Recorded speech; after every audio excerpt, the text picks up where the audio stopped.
ये बात तब की है जब मैं कॉलेज के फर्स्ट ईयर में पढ़ रहा था। जब मैं बेंगलोर में घर के बाहर अपने दोस्तों के साथ बात कर रहा था, तभी मैंने एक लड़की को देखा। वह दिखने में तो औसत ही थी, पर वह काफ़ी आकर्षक थी। न चाहते हुए भी उसकी तरफ मेरी नज़र चली ही जा रही थी। उस लड़की का नाम प्रिया था। वह हमारे एरिया में नई आई हुई थी। क्योंकि वह हमारी पड़ोसी थी, तो मेरी और उसकी मुलाकात आंखों ही आंखों में हो जाती थी। पर हमने अभी तक बात नहीं की थी। अक्सर शाम हमारी मुलाकात को छत पर हुआ करती थी, और रविवार को तो मैं ज़्यादा समय छत पर ही बिताता था, यह उम्मीद में कि प्रिया छत पर आएगी तो मैं उसे देख सकूंगा। मैं भी उसे देखा करता और वह भी मुझे देखा करती थी। वक्त ऐसे ही भी तथा गया। मैं प्रिया की ओर आकर्षित होने लगा था।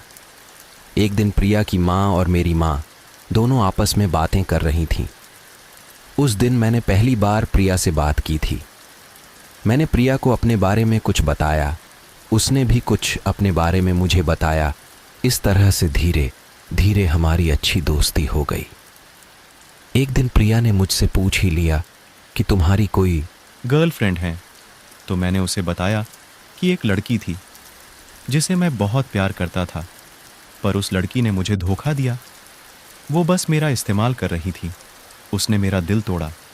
इस पर प्रिया ने मुझे दिलासा देते हुए कहा कि सब ठीक हो जाएगा। मैं बहुत खुशी में था कि मुझे प्रिया मिल गई थी, जो मुझे समझाती थी। उस दिन के बाद से मैं उस शाम के बारे में सोचने लगा कि क्या मैं जो प्रिया के लिए महसूस करता हूँ, वह प्रिया भी मेरे लिए महसूस करती हैं या नहीं, या वह मुझे सिर्फ दोस्त के नज़रिए से देखती हैं। हमने एक साथ काफ़ी अच्छा वक्त साथ बिताया था। मेरा प्रिया के घर भी आना जाना था। हम हमेशा साथ रहते थे, यह तो निश्चित था। वह मुझे अपना बेस्ट फ्रेंड मानती थी, लेकिन मैं गहराई से जानता था कि वह वास्तव में मेरे बारे में क्या महसूस करती हैं।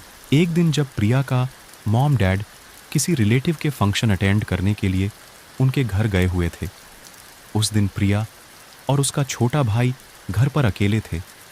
मैं हिम्मत करके उस रात प्रिया के घर चला गया। जब वह छत पर थी, उस रात मैं उसे बताना चाहता था कि मैं उसे देखना चाहता हूँ, उसके साथ वक्त बिताना चाहता हूँ। उस रात मैं प्रिया के साथ बैठकर सितारों को देख रहा था और हमने खूब बातें की। उसके घर में डिनर तैयार करने में प्रिया की मदद किया। फिर हमने साथ में डिनर किया। वह रात मेरे लिए बहुत ही खूबसूरत थी। मैंने प्रिया की आंखों में देखकर और उसकी बात सुनी कि उसका सपना क्या है, यह जाना वह कैसे शादी करना और घर बसाना चाहती है। उस समय ऐसा लग रहा था कि मैं उसे अपने दिल की बात कह दूं, पर यह बहुत जल्दबाजी हो जाती, तो मैंने नहीं कहा।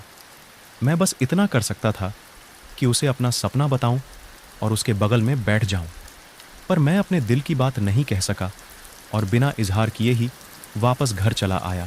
मैंने उसे नहीं बताया कि मैं कैसा महसूस कर रहा हूं उसके लिए और वह क्या मायने रखती है मेरे लिए।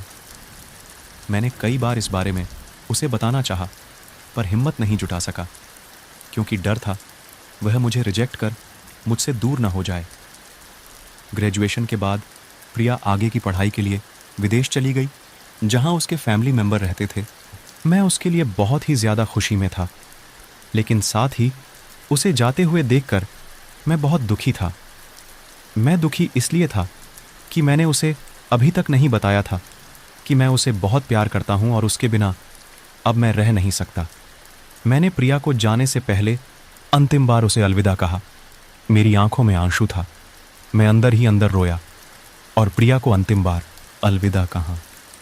ग्रेजुएशन के बाद मुझे अब और स्टडी करने का मन नहीं हुआ और मैं अपने पिताजी के बिजनेस में हाथ बटाने लगा।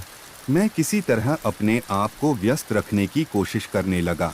करीब 1 साल बीत जाने के बाद एक दिन मुझे शादी के निमंत्रण के साथ एक पत्र मिला। यह लेटर प्रिया का था। मैं हैरान था कि प्रिया इतनी जल्दी शादी करने जा रही हैं। मैं पूरी तरह से टूटकर बिखर गया था। अब मैं जान चुका था कि प्रिया अब कभी मेरी नहीं हो सकती है। मैं खुद को कोस रहा था। मैंने अपने दिल की